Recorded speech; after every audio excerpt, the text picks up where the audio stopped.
안녕하세요. 오늘은 수요신앙 강좌 예레미야 개론 6번째 시간을 갖도록 하겠습니다.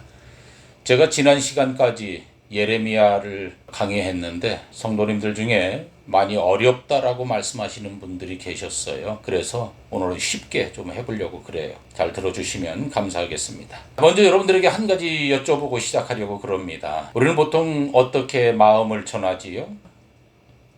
대개는 말로 전합니다. 굉장히 중요해요. 말로 전해도 충분히 전달된다라고 생각을 합니다. 그럼에도 불구하고 이 말보다 더 깊이 전해지는 것들이 있어요. 바로 행동입니다. 예를 들어보면 어머니가 자식들을 향해서 내가 너희를 사랑한다 하면서 그냥 말만 사랑한다 하고 밥도 안 해주고 그러는 것보다는 사랑한다라고 말하면서 거기에 아침에 따뜻한 밥을 해놓고 기다리는 어머니의 모습, 그것이 정말 말로만 하고 귀로만 듣는 사랑보다는 이 행동이 훨씬 더 마음에 새겨지리라고 생각을 합니다. 오늘 펼칠 예레미야서를 보면 하나님께서 바로 그 방법을 쓰시고 계시는 걸 보게 돼요.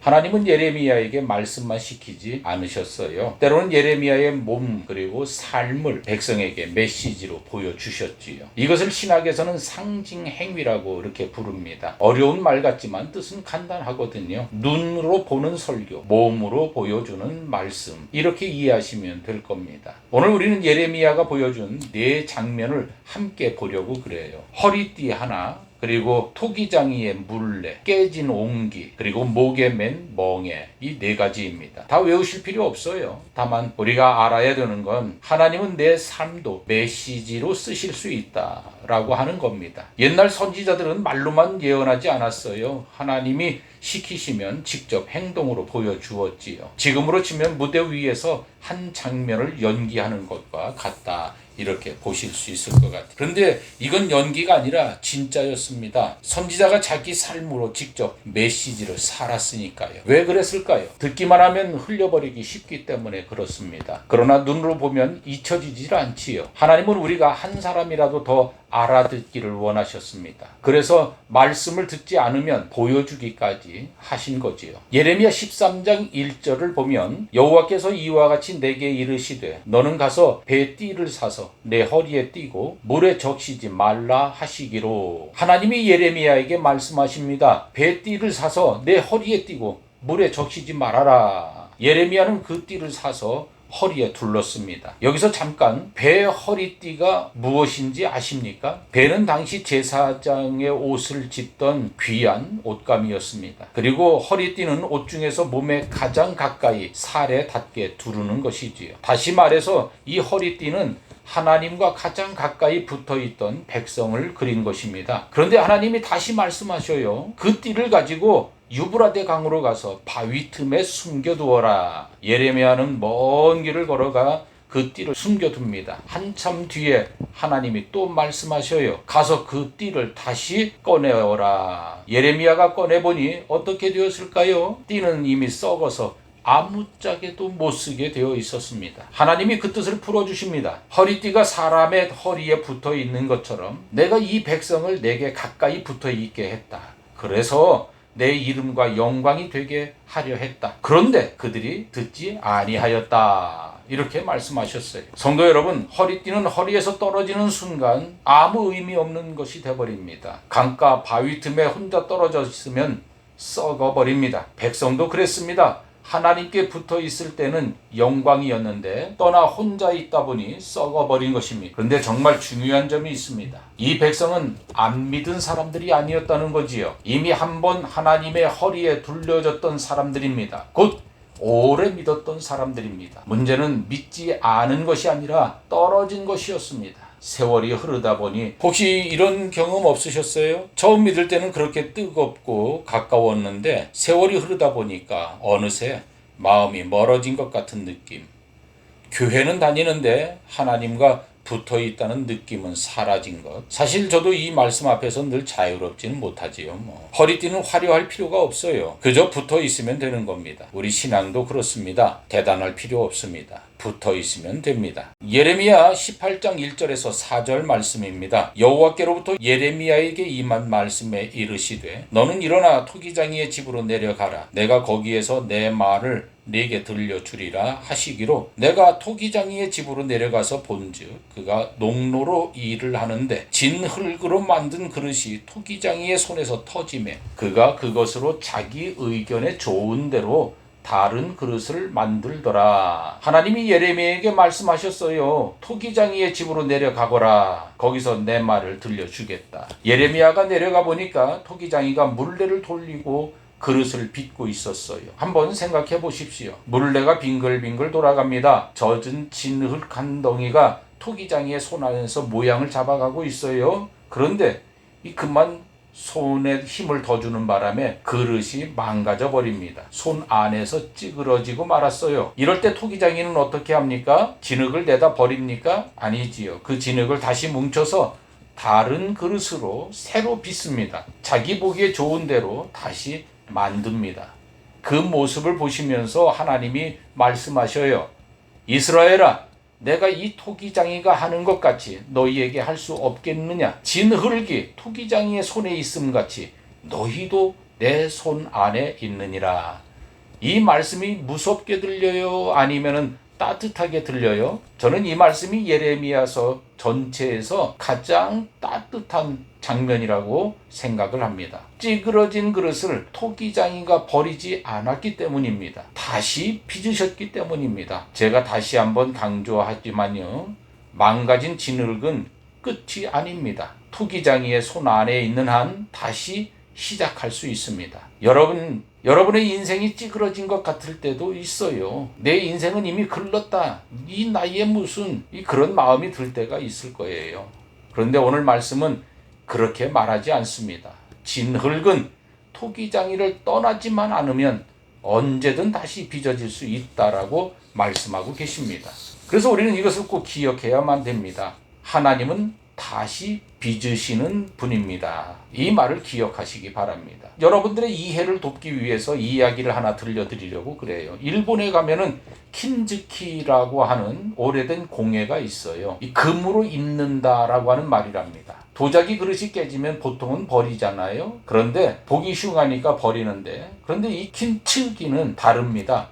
깨진 조각을 다시 붙이는데 그 이은 자리에 오칠을 합니다. 그리고 그 위에 금가루를 입힙니다. 그러면 금이 갔던 자리가 도리어 금빛 선으로 빛나게 되지요. 놀라운 것은 깨진 흔적을 숨기지 않고 오히려 가장 아름답게 드러낸다는 것입니다. 어떤 그릇은요, 깨지기 전보다 깨진 다음에 더 귀하게 여겨지기도 한다고 그래요. 깨진 자리에다 오칠을 하고 거기에 금칠을 해서 나뭇가지를 만들고 나뭇잎을 달고 아니면 난을 그려놓고 매화를 그리고 하니까 그게 더 아름다워지는 거예요. 우리 하나님이 꼭 그러신 분이십니다. 우리가 깨진 자리, 부끄러운 흔적, 실패한 자국, 하나님은 그것을 버리지 않으십니다. 오히려 그 자리에 은혜의 금을 입히셔서 우리를 더 귀한 그릇으로 만들어 주십니다. 그 자국이 끝이 아닙니다. 토기장이의 손에 있으면 그 자리가 가장 빛나는 자리가 되는 것입니다. 예레미야 19장 1절입니다.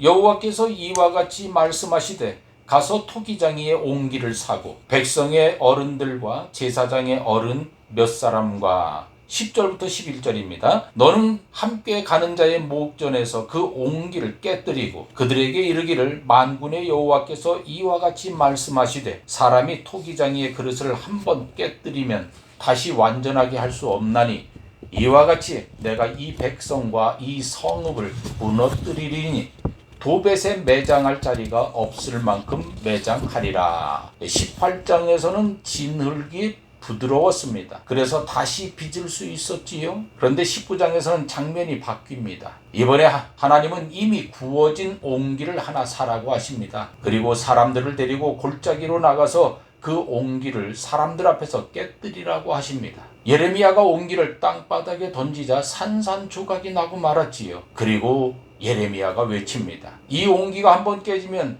다시 붙일 수 없는 것 같이 내가 이 백성과 이 성을 깨뜨리리라. 18장과 19장의 차이가 보이십니까?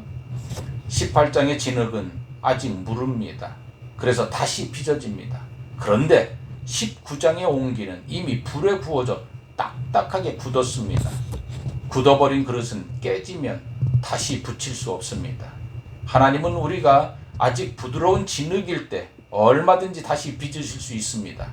그런데 끝까지 마음을 굳혀버리면 어느 순간 다시 빚기 어려운 자리에 이르게 됩니다. 그래서 성경은 늘 나중에가 아니라 오늘 돌이키라고 말씀하시는 겁니다. 그러니 너무 무겁게만 듣지 마십시오. 이 말씀은 겁주려는 말씀이 아니거든요. 아직 늦지 않았다. 아직 내 마음이 부드러울 때 내게로 오라. 이렇게 부르시는 하나님의 사랑의 초대의 말씀입니다. 여호와께서 이와 같이 내게 말씀하시되 너는 줄과 멍에를 만들어 내 목에 걸고. 예레미야 27장 2절 말씀입니다. 네 번째 장면은 짧게 보겠습니다. 하나님이 예레미야에게 소가 매는 멍에를 만들어 자기 목에 매라고 하십니다. 선지자가 직접 무거운 멍에를 목에 매고 사람들 앞에 나타났습니다. 그 멍에에 담긴 메시지는 이거예요. 지금은 고난을 받아야 할 때다.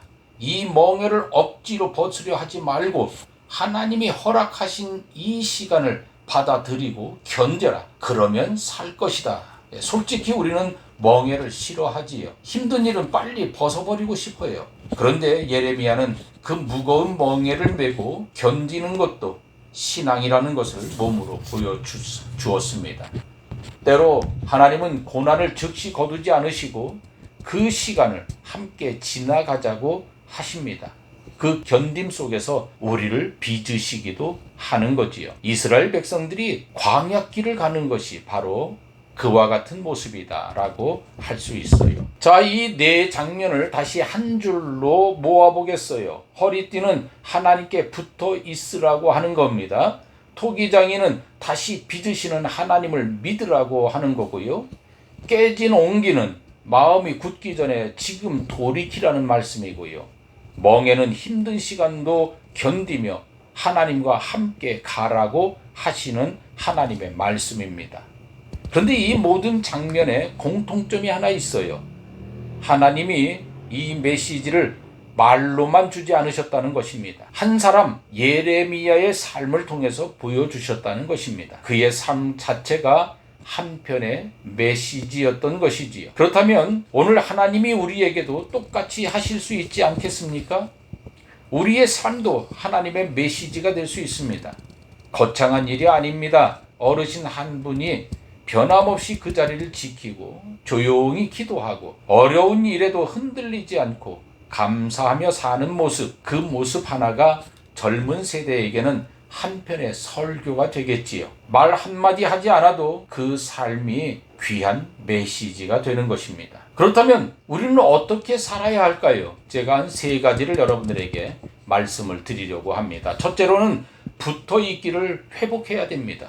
허리띠처럼 하나님께 붙어있는 작은 습관 하나를 되살리는 것입니다. 하루에 단 1분이라도 좋습니다. 아침에 눈 뜨면 하나님 오늘도 함께 가요 한마디, 그것으로 시작입니다. 붙어있기만 하면 됩니다. 이 제가 신기한 걸 경험해요.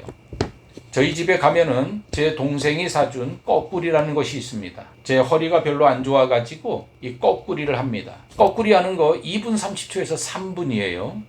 그런데 그 거꾸리를 하고 나면 하루가 견딜만 합니다. 2분 30초예요. 그런데 2분 30초 그걸 안 하면은요, 발바닥이 시렵고 종아리가 시렵고 허리가 좋지 않습니다. 참 신기하지요. 그래서 경험한 사람들이 이야기합니다. 하루에 3차례 아침, 점심, 저녁 3번 하면은 디스크가 완치된답니다. 놀라운 경험이지요. 제가 일자목이라고 해서 어깨가 너무 아파가지고 병원에 갔더니 정형외과에서 일자목이라 그렇다는 거예요. 이해가 안 갔어요. 일자목인데 왜 어깨가 아플까? 그래도 의사가 그렇게 진단하고 도수 치료를 받으라고 그래서 도수 치료를 받았어요. 매일 가는 것도 아니고 하루 종일 하는 것도 아니고 일주일에 많으면 2번, 적으면 1번, 그렇게 8번 치료를 받았어요. 그런데 신기하게도요, 딱 8번 받으니까 언제 아팠냐는 듯이 깨끗이 낫더라고요. 그렇습니다. 여러분, 하루 종일 하나님과 붙어 살지 않아도 아침에 잠깐 하나님과 함께하는 시간, 점심에 잠깐 하나님과 함께하는 시간, 저녁에 잠깐 하나님과 함께하는 시간만 가져도 우리는 하나님과 함께하는 삶을 살아갈 수 있다는 것을 보여주는 좋은 예가 아닐까 생각을 합니다. 두 번째로는 다시 빚어지는 것을 두려워하지 마십시오. 나이가 많다고 늦었다고 포기하지 마십시오. 토기장이는 진흙을 버리지 않습니다. 이제 나는 안 바뀐다는 말을 오늘은 내려놓읍시다. 저를 다시 빚어주세요 하고 손을 펴는 것, 그것이 우리가 할 일의 전부라고 믿습니다. 세 번째로는 내 삶을 메시지로 드립시다 라고 하는 겁니다. 우리가 사는 모습이 누군가에게는 말씀이 됩니다. 오늘 누군가에게 따뜻한 말 한마디, 작은 친절 하나가 누군가에게 보여지는 설교가 되어지는 것입니다. 한 자리를 지키고 한 사람에게 손 내미는 것, 그 작은 일이 하나님이 우리 삶을 써가시는 놀라운 역사인 것이지요. 제가 여러 번 말씀을 드렸던 사람이 존 뉴턴이라고 하는 사람입니다. 나 같은 죄인 살리신이라는 찬송을 다 아시지요? 영어로는 Amazing Grace라고 그럽니다. 나 같은 죄인 살리신 주 내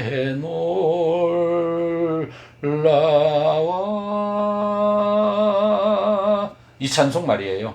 이 찬송을 지은 사람이 존 뉴턴입니다. 그가 어려서부터 신앙이 좋았을까요? 그렇지 않았어요. 그는 젊은 시절 노예를 사고 파는 노예선의 선장이었습니다. 거칠고 험악한 사람이었습니다. 그런데 그 사람이 하나님께 붙들렸습니다. 찌그러진 진흙 같던 그 인생을 하나님이 다시 빚으셨어요. 그는 목사가 되었고 평생 하나님의 은혜를 전하는 전도자가 되었습니다. 그는 아주 나이가 들어 눈도 어두워지고 기억도 흐려졌을 때 이런 말을 남겼다고 전해집니다. 내 기억은 거의 다 사라졌다. 그러나 두 가지만은 또렷이 기억한다. 나는 큰 죄인이라는 것, 그리고 그리스도는 큰 구주시라는 것. 이 노인의 인생 전체가 한편의 메시지였습니다. 깨진 옹기 같던 사람이 다시 빚어진 그릇이 되었고 그 그릇의 삶 전체가 하나님의 메시지가 되었습니다. 우리도 그렇게 될 수 있습니다. 지나온 세월이 어떠했든 남은 날을 하나님의 손에 올려드리면 우리의 삶도 누군가를 살리는 메시지가 될 수 있습니다.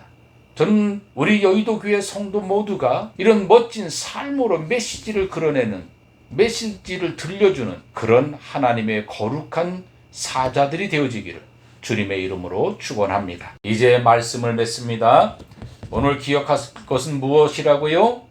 하나님은 우리의 삶을 메시지로 쓰신다는 겁니다. 우리는 허리에 띄는 띠처럼 붙어 있으면 됩니다. 찌그러져도 토기장이의 손을 떠나지 않으면 됩니다. 마음이 굳기 전에 오늘 돌이키면 됩니다. 무거운 멍에의 시간도 하나님과 함께 견디면 됩니다. 그러면 우리 삶은 그 자체로 한편에 살아있는 메시지가 되는 거지요. 나는 이미 늙었고 내 인생은 정해졌다고 말하지 마십시오. 진흙은 토기장이의 손에 있는 한 끝나지 않았습니다. 오늘 우리 자신을 다시 그 손에 올려드립시다. 그리고 우리의 남은 날들이 하나님이 써가시는 가장 아름다운 메시지가 되기를 함께 결단합시다. 기도하겠습니다. 사랑이 많으신 하나님 아버지, 오늘 예레미야의 삶을 통해 귀한 말씀을 주시니 감사합니다. 허리띠처럼 주님께 붙어 있어야 할 우리가 얼마나 자주 주님에게서 떨어져 살았는지 고백합니다. 나는 이미 늦었다. 주저앉았던 우리의 연약함을 용서하여 주옵소서. 주님, 우리의 굳어가는 마음을 부드럽게 하여 주옵소서. 아직 진흙이 무를 때 오늘 우리를 다시 빚어 주옵소서. 무거운 멍에의 시간도 주님과 함께 견딜 힘과 용기를 주옵소서. 그리하여 우리의 남은 삶이 주님이 써가시는 살아있는 메시지가 되게 하옵소서. 여기 모인 한 분 한 분의 가정과 건강과 마음을 지켜 주옵소서. 지나온 세월의 모든 흔적까지도 은혜의 금으로 입히시는 주님을 의지합니다. 우리의 삶을 통해 주님의 이름이 전해지게 하옵소서. 감사드리며 우리 주 예수 그리스도의 이름으로 기도드립니다. 아멘.